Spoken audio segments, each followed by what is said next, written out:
উৎসবও ভয় পায়, অর্কর মধ্যে দিয়ে ভয় পায়, এরকমও শুনেছি জগদ্ধাত্রী যাতে খালি মার খায়। আমাকে কেউ পজিটিভ বললেও পজিটিভ, নেগেটিভ বললেও পজিটিভ। যদি কেউ কাউকে পছন্দ করে বাট সে তার প্রপোজালটা অ্যাকসেপ্ট করছে না, তখন তাকে কি করা উচিত? চলে এসেছি জগদ্ধাত্রী ধারাবাহিকের সেটে। আর এই মুহূর্তে আমার সঙ্গে রয়েছে অর্ক, মানে উৎসব মুখার্জি। বিভিন্ন রকমভাবে সে চেষ্টা করে যাচ্ছে যে কিভাবে কৌশিকী মুখার্জিকে হারানো যায়। সব রকম 20 বছর ধরে চেষ্টা করে যাচ্ছে, কিন্তু এখনও সেই রাস্তাটা খুঁজে উঠতে পারেনি। সোজা চলে যাচ্ছি তার কাছে। আর কত কিছু প্ল্যান মানে আর কি ভেবে রেখেছো? প্ল্যান তো ডেফিনেটলি আমাদের প্রত্যেকটা মুহূর্তেই দেখতে থাকো তোমরা, যে কিছু না কিছু প্ল্যান করছি। আমি, আমার মা, মেহেন্দি, সবাই মিলে একটা প্ল্যান করছি। প্ল্যান এটাই করে যাই আমরা, যে কি করে কৌশিকী মুখার্জির অফিস এবং মানে আমাদেরই বিজনেস, কিন্তু আমাদের হাতেই নেই আর কি। তো একই বাড়ির মধ্যেই ঝামেলা চলছে যে কি করে একদম টপে ওঠা যায়, কি করে পুরো মুখার্জি ফ্যামিলিটাতে রুল করা যায়। তো এই চেষ্টাই চালাচ্ছি আপাতত লাস্ট 20 বছরের বেশি সময় ধরে। তাও এটাই চলছে এখন। এটাই দেখার যে আগামী দিনগুলোতে আমরা কি করে যে প্ল্যানটা করছি, যেটা কাকুনের বিয়েতে একটা বড় ধামাকা কিছু হতে চলেছে, যেটা অলরেডি একটু হলেও হিন্ট তোমরা পেয়েছো। তো সেটার জন্য দেখো জগদ্ধাত্রী, দেখো সেটাতে ডেফিনেটলি কিছু টুইস্ট অ্যান্ড টার্নস তো ডেফিনেটলি থাকবে। এতগুলো দিন ধরে যে এই ভিলেনের চরিত্রে রয়েছো, তোমার নিজের সোশ্যাল লাইফটা কীরকম হয়ে গেছে? সোশ্যাল লাইফ যদি কি শোনো, মানে দর্শকদের কাছ থেকে কীরকম ফিডব্যাক পাও? আমি জানি না, মানে ভিলেনকেও মানুষ এতটা ভালোবাসে। আমি ডেফিনেটলি ব্লেসড যে তোমরা এতটা ভালোবাসা দাও। অ্যান্ড যখন মানুষ এরকম হয়েছে, শপিং মলে গেছি বা কিছু হয়েছে, আমাকে ডেকে আমাকে মানে আমার যে পারফরমেন্স নিয়ে তারা একটা মানে তারা ভালো বলেন, তারা করেন, তখন একটু শান্তি লাগে যে না, তারা আমার পারফরমেন্সটা পছন্দ করছেন বা কিছু।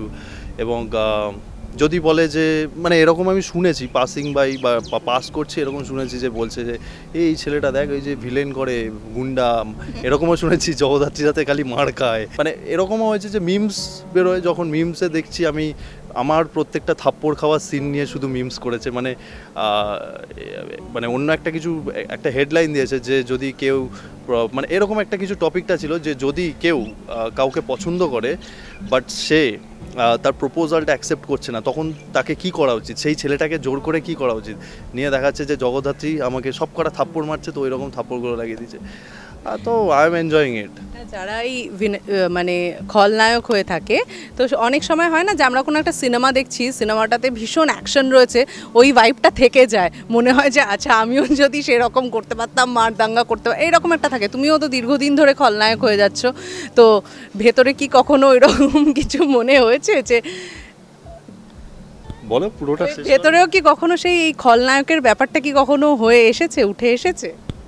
মানে খলনায়কের কোন ব্যাপারটা বলছো, মানে অ্যাজ ই অর্ক হিসেবে বলছো কি? না না না, মানে আমারটা কিরকম বলতো, মানে প্রত্যেকটা অভিনেতাই আমার মনে হয় তাই করেন, সুইচ অফ সুইচ অন। তো আমাকে এখানে সবাই জানে, আমাকে এখানে মানে মোটামুটি যারা মেকআপ রুম আমার সাথে শেয়ার করেন, আমার কলিগস বা ফ্লোর যারা শেয়ার করেন, সো এভরিবাডি নোজ কি হয়তো খুব খুব কঠোর একটা, খুব হিংস্র একটা সিন আছে যেখানে খুব মানে খুব তিক্ততার সাথে বাবার সাথে কথা বলছি, করছি।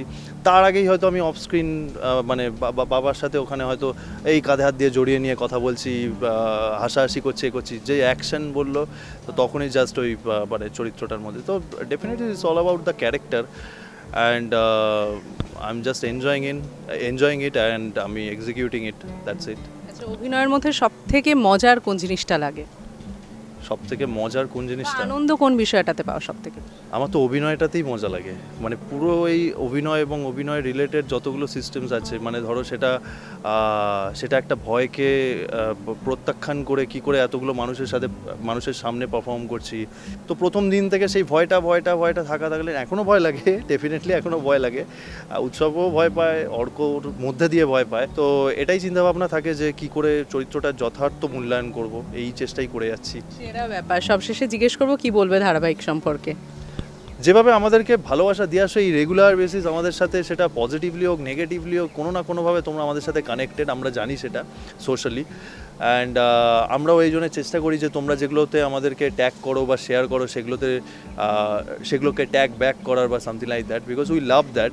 বিকজ তোমরা এতটা ভালোভাবে আমাদের সাথে অ্যাসোসিয়েটেড, ধারাবাহিকটাকে এতভাবে ভালোবাসো তোমরা আমাদেরকে, তো এইভাবেই বাঁচতে থাকো। হ্যাঁ, হয়তো আমাকে একটু ঘেন্না করো, বাট স্টিল স্টিল সেটাও আমার পাওনা। তো আমি নেগেটিভ করে এটাই আমার একটা পজিটিভ ফ্যাক্টর যে আমাকে কেউ পজিটিভ বললেও পজিটিভ, নেগেটিভ বললেও পজিটিভ। দেখতে থাকো জগদ্ধাত্রী। অ্যান্ড সবথেকে বড় ইম্পর্টেন্ট কথা হচ্ছে সামনে কাকুনের বিয়ে আসছে, ধামাকা তো একটা হতেই চলেছে, তো তার জন্য অবশ্যই চোখ রাখতে হবে জগদ্ধাত্রীতে। সোম থেকে রবি সন্ধ্যে 7টায় অনলি অন জি বাংলায়।